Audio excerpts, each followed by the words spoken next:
Hello, I'm Ezra with Hot Water Productions, and today I'm going to be showing you how to change your salt cartridge.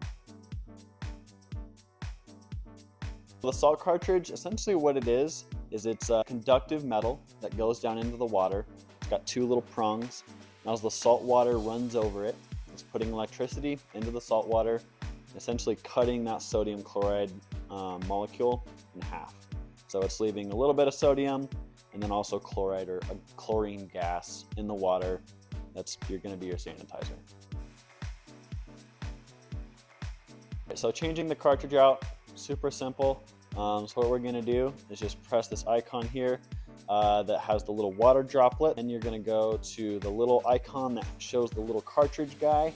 Press that, and then it's going to say shutting off pumps. Go ahead and swap it out, and then it's as simple as just pressing OK to restart the system. It'll reboot, and you're ready to go. Those cartridges, they wear down over time.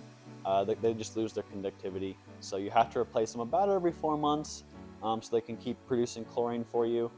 You can, of course, get those here. Come stop by, grab one for yourself. Awesome. Well, thanks for watching. This has been our video on how to change your salt cartridge. If you have any questions, please feel free to give us a call or come down to the showroom. Happy to help.